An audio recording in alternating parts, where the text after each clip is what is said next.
यासोबत कृषीच्या संदर्भातले काही मुद्दे या ठिकाणी मांडण्यात आले। काय दिलं रे बाबा? विशेषतः कर्जमाफीच्या संदर्भात बरीच चर्चा या ठिकाणी झाली।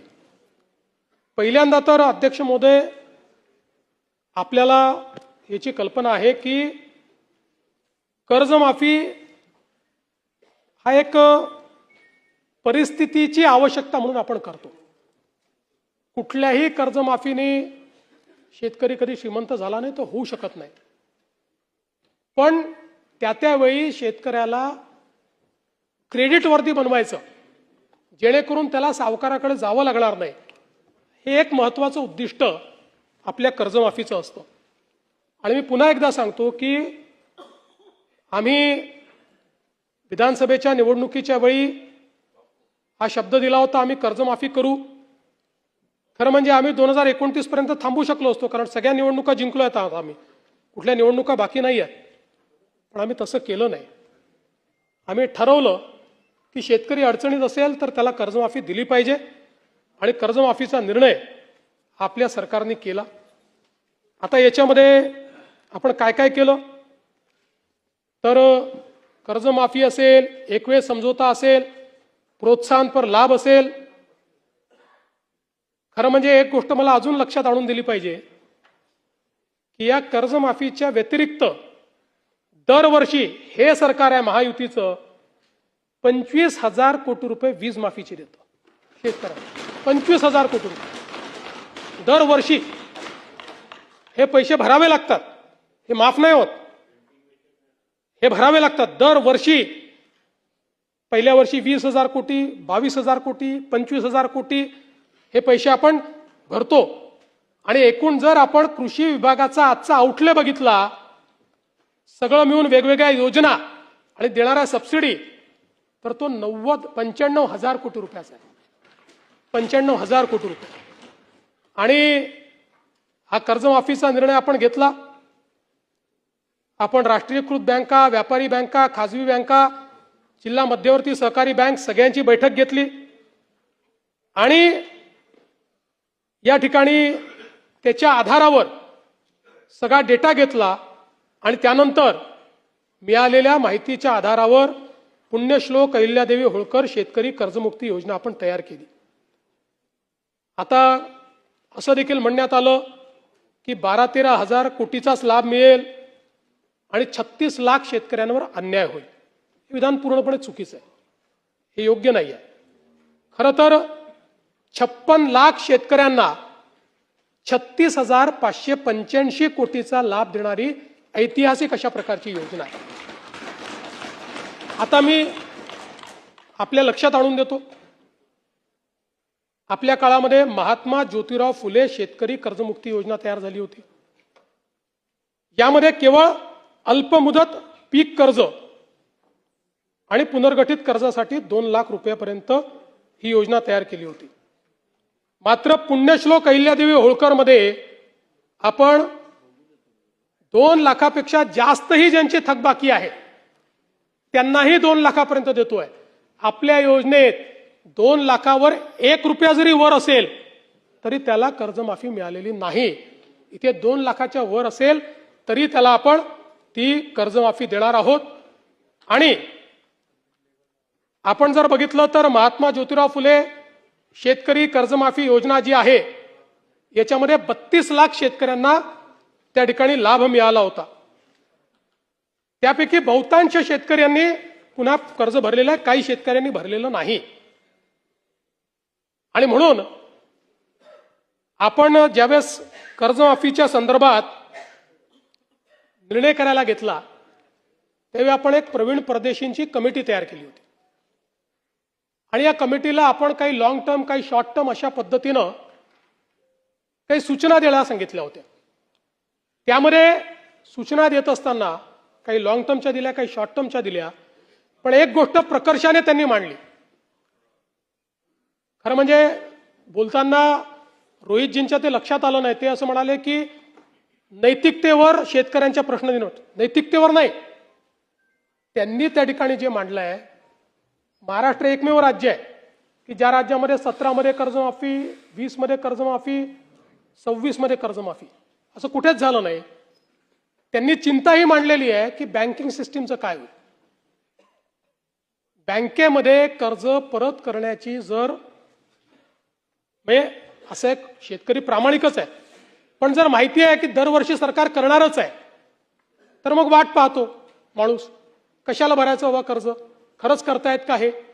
आणि म्हणून त्यांनी इन्स्टन्सेस मांडले आहेत की कशा पद्धतीनं बँकांची परिस्थिती खराब होते. आणि म्हणून त्यांनी हे सांगितलं की काहीतरी डिस्टन्स ठेवा. ज्या लोकांनी कर्जमाफी मिळवली आत्ता नुकतीच किंवा मागच्या कर्जमाफी योजनेत, त्या लोकांना जर पुन्हा कर्जमाफी त्यातले जर काही झाले असतील तर त्या ठिकाणी तुम्ही एक विविक्षित रक्कम त्याकरता भरा. पहिल्यांदा तर त्यांनी सांगितलं की तुम्ही त्यांना त्यात घेऊच नका, नाहीतर बँकिंग सिस्टीम कोलॅप्स होईल. पण मग त्यांनी सांगितलं की विविक्षित रक्कम भरा, काही रक्कम त्यांना भरू द्या, म्हणजे मग या ठिकाणी बँकिंग सिस्टीम चालेल. आता मुश्रीफ साहेब या ठिकाणी आहेत. मुश्रीफ साहेब आमच्या मंत्रिमंडळाच्या बैठकीत रोज सांगायचे की लवकर तारीख घोषित करा, कोणी कर्जच भरत नाही. आमच्या कोल्हापूर बँकेमध्ये रेग्युलर कर्ज भरणारे लोक होते, पण कोणी कर्जच भरत नाहीये. तारीख घोषित झाली, बरोबर भरले सगळ्यांनी, नंतरच्या लोकांनी कर्ज, आणि पुन्हा त्या बँकेची परिस्थिती. आज तुम्ही बघा नागपूरची आमची बँक 90% नागपूरची बँक मागच्या घोटाळ्यात बुडली. आज शेतकऱ्यांच्या तुलनेत सगळ्यात कमी जर कर्ज कुठे मिळत असेल तर ते नागपुरात मिळतं, कारण बँक नाहीये. जिथे जिथे बँका बुडल्या त्या त्या ठिकाणी ही परिस्थिती तयार झाली. आणि म्हणून आपल्याला शेतकऱ्याला तर कर्जमाफी द्यायचीच आहे, पण सोबत बँकिंग सिस्टीम करता काही शिस्त लावणं हे देखील गरजेचं आहे. म्हणून अशा पद्धतीची शिफारस ही त्यामध्ये आली. आता मी तुम्हाला पुन्हा सांगतो की आपण जर बघितलं तर पहिले आम्ही 17 मध्ये छत्रपती शिवाजी महाराज शेतकरी सन्मान योजना केली, ज्याच्यामध्ये जवळपास त्या ठिकाणी 44 लाख शेतकऱ्यांना आपण मदत केली. त्यात 24 लाख शेतकऱ्यांना कर्जमाफीची योजना होती. 4.27 लाख शेतकऱ्यांनी एक वेळ समझोता केला. 14,89,000 शेतकऱ्यांना आपण प्रोत्साहनपर पैसे दिले. आणि मग जेव्हा महात्मा ज्योतिराव फुले शेतकरी कर्जमुक्ती योजना आली, त्यावेळी रोहित पवारजी, आपली माहिती चुकीची आहे, 2017च्या योजनेमध्ये लाभ मिळालेल्या, म्हणजे छत्रपती शिवाजी महाराज योजनेत लाभ मिळालेल्या शेतकऱ्यांना 2019च्या कर्जमाफी योजनेतनं वगळण्यात आलं, देण्यात नाही आलं, हे वगळण्यात आलं. त्यामुळे या ठिकाणी 17ला लाभ मिळालेल्या शेतकऱ्यांना महात्मा ज्योतिराव फुले कर्जमुक्ती योजनेत लाभ मिळालेला नाही, त्यांना वगळलेला आहे. म्हणून आपल्याला मिळालेली माहिती वस्तुस्थिती दर्शक नाही आहे. एवढंच नाही, 2008 साली देशामध्ये कर्जमाफी झाली, त्यानंतर 9 मध्ये आपण आणली महाराष्ट्रामध्ये, 8 नंतर. आता 9 मध्ये देखील आपण ज्यावेळेस आणली त्यावेळेस 8च्या माफीमध्ये जे समाविष्ट होते त्यांना आपण वगळलं आणि इतरांना आपण 20,000पर्यंत त्या ठिकाणी मदत केली. मर्यादा जी होती ती 20,000ची मर्यादा होती. जवळपास 34 लाख शेतकऱ्यांना 4,000 कोटी रुपये आपण 2009 साली दिले होते. आणि म्हणून हे काही पहिल्यांदा झालेलं नाहीये. या प्रत्येक वेळी लगतची जी कर्जमाफीची योजना आहे त्या कर्जमाफीच्या योजनेतल्या जे पात्र झाले आणि ज्यांना लाभ मिळाला त्यांना वगळण्यात आलेलं आहे. आणि आपण जर बघितलं तर याच्यामध्ये परतफेडीच्या संदर्भातही हे जे टाकण्यात आलं की 2026 आणि 27ला पैसे परत केले पाहिजे, याच्या मागचा उद्देश हाच होता की आपण ज्यांना प्रोत्साहन देतोय, प्रोत्साहन घेत असताना त्यांनी पुढे नीट कर्ज भरलं पाहिजे, या दृष्टीनं आपण या ठिकाणी अशा पद्धतीची योजना केली होती. मला खरं म्हणजे मी तिन्हीचा चार्ट या ठिकाणी तयार केलेला आहे.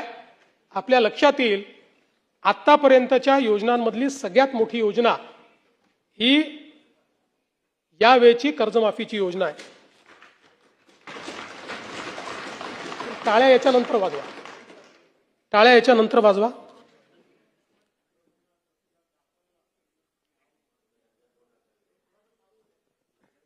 सातत्याने या संदर्भात अटी शर्ती आहे तशी मागणी होत होती. आज जवळपास आमच्या रणधीर सावरकरांच्या नेतृत्वात महायुतीचे सर्व आमदार मला भेटले आणि त्यांनी सगळ्यांनी मागणी केली की ही 50,000ची अट तुम्ही काढून टाका. त्यावेळी त्यांनाही मी आकडेवारी दाखवली. मी त्यांना हे सांगितलं की अट काढल्याने आमच्यावर 3-4 हजार कोटीचा भुर्दंड येईल. फार येईल असं नाही, 4,000 कोटीचा येईल, 5,000 कोटीचा येईल. पण शिस्तीचा भाग म्हणून ही आणलेली आहे. मी त्यांना दाखवलं की समजा 1 लाखापर्यंत नेली तर 2 लाखच शेतकरी असे राहतात की ज्यांच्यावर त्या ठिकाणी त्यांना याचा फायदा मिळत नाही. पण तरी देखील सगळ्यांचं मत होतं की 2 लाख शेतकरी का सोडतात. केवळ त्याच्याकरता शेतकऱ्यांमध्ये अशी भावना होईल की कोणाला ठेवलं आणि कोणाला वगळलं. त्यामुळे मी आर्थिक शिस्त सांगत होतो आणि ते लोक मला हे सांगत होते की आपण व्यापक विचार केला पाहिजे आणि शेवटी लोकशाही आहे. त्यामुळे लोकशाहीमध्ये त्यांचा व्यापक विचार मी मान्य केला. आणि आता हे जे महात्मा फुले कर्जमाफी योजनेतले जे लोक होते ज्यांना 50,000 रुपयापर्यंत आपण म्हटलं होतं त्यांनाही 2 लाखापर्यंत कर्जमाफी झाली. आणि त्यासोबत 26-27चा जो नियम आहे तोही वगळण्यात येईल. आता आपल्याकडे तर सगळं आहेच. 26 मध्ये कोणी कोणी पैसे भरले आहेत. जसं यांनी सांगितलं 95% लोकांनी पैसे भरले. त्यामुळे आता त्याच्या आधीच्या 3 वर्षातले कुठलेही 2 वर्ष ज्यांनी रेग्युलर भरलेले आहेत ते सगळे लोक याकरता पात्र होतील. पुन्हा सांगतो, पहिल्यांदा राज्य सरकारने हा निर्णय घेतलाय. यापूर्वी कधीही असा निर्णय झालेला नाही.